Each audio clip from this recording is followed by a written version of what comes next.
This bill comes before the Parliament at a vital time, as the Australian community on with sadness and with great frustration as a humanitarian crisis unfolds in Afghanistan. At the end of Australia's longest war, it is vital for us to immediately analyse how it came to this and take urgent steps to ensure that we never again are involved in a colonial war of aggression. Now, there are many aspects and many issues that led to the Australian engagement in Afghanistan. It's a complex topic that has been the subject of much academic debate in the last 2 decades. However, it is clear that one of the key factors which led to our initial engagement and continual presence in Afghanistan under conditions where there was a profound lack of mission clarity, the enemy was unidentified and the general purpose of the deployment unclear. One of the main factors in this was that we were able to, the Australian people were taken to war via the unilateral decision of a Prime Minister. In that 20-year period, there was no requirement to seek the authorisation of the Australian Parliament to continue that deployment. And there were very few mechanisms by which publicly the aims of the war, its scope, its duration, its legal basis could be transparently analysed. Now, this is not a situation that is unique to Afghanistan. It is the case that right now the Australian Prime Minister and Cabinet is empowered to unilaterally take Australia to war. And we have seen in the previous decades this happen on multiple occasions, first in Vietnam, then in Afghanistan and in Iraq also. In each of these conflicts, there is a connecting thread. It is a connecting thread of allegiance and of self-interest. We went to war in Iraq and Afghanistan for one reason and one reason only, because it served America's strategic interest, and it therefore served Australia's strategic interest. John Howard took us in to those colonial wars of aggression because it suited the United States and it therefore suited him, strategically and politically.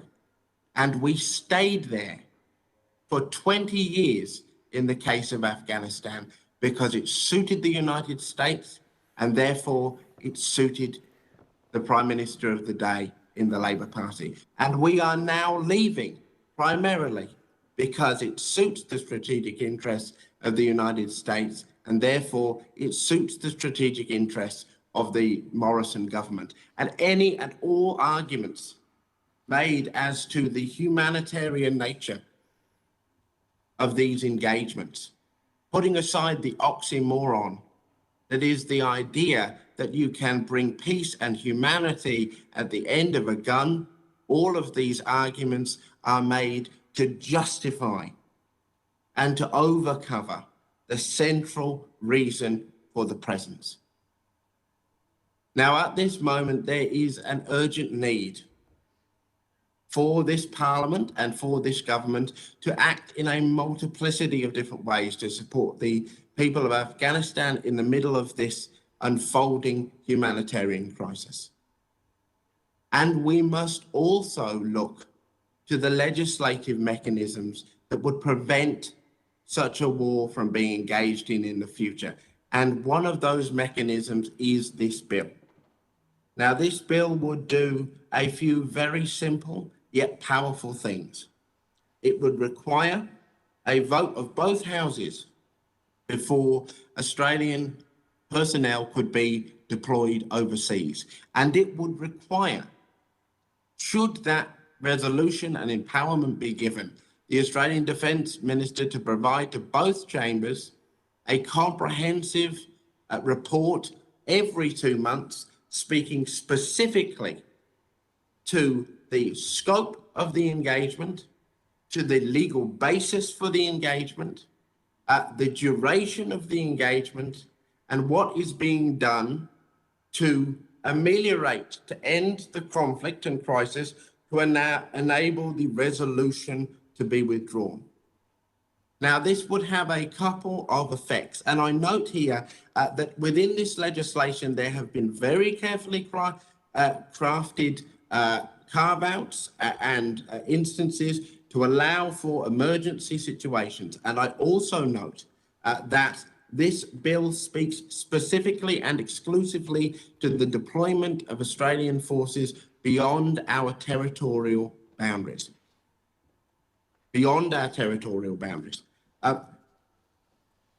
The bill would have a number of beneficial effects. It would play a number of roles in ensuring that we do not end up in a situation like Afghanistan again. And let me be really clear, when I say we do not end up in a situation like that, I am also talking about ensuring that no nation is ever again subjected to the humiliation and degradation of colonial occupation. So it would do the following things. It would firstly, by placing the authorization for an armed conflict within the Parliament, it would put many a barrier between the authorization to deploy overseas and unscrupulous, egotistical and misguided politicians which may seek to exploit a national or international crisis for their own personal or strategic aims. It would require every senator and MP to actively scrutinize the case for war, to actively scrutinize the intelligence being placed before us, because we know what happens without this level of scrutiny and without this level of accountability, particularly in relation to the purpose of armed conflict deployments and its impacts on the nations in which they are deployed. If Parliament are not given the opportunity, if the public is not given the opportunity to scrutinise legislation, then we go to war based on lies. And that is what happened in Iraq. That is what happened in Vietnam. We went to war based on lies because we were not able as a community to scrutinise and get to the bottom of the case being put towards the people. Also note that this ability to maintain clarity and to have accountability in relation to the purpose, scope and legality of an engagement also serves the purpose of maintaining greater scrutiny and accountability of the armed forces. And I note here the comments from Justice Brereton's report that part of the culture that developed in our armed forces in Afghanistan, part of the toxic mixture that came together to enable such horrific alleged war crimes in Afghanistan by our special forces, part of this was the lack of mission clarity and the nature of fighting an unidentified enemy in an insurgency environment for a prolonged period of time. Now, this legislation would give us the ability to be continually scrutinizing, continually asking the question, why are we there? What are we doing? What is being done to get out? These are the urgent questions that need to be considered. We need to put these barriers between politicians and the ability to send the ADF into deployed armed combat, because 20 years of war have shown us that they cannot be trusted with this power. Now, the Australian Greens have the view alongside the community that we should, as I say, never again participate in one of these colonial wars of aggression. Our goal must always be peace. And it is not lost on any member of our community that at the time of both of these engagements, there was great community uprising and opposition to them, which was blunted again and again by the absence of an opportunity to pressure members of parliament into reflecting that view in their parliament, in their chambers.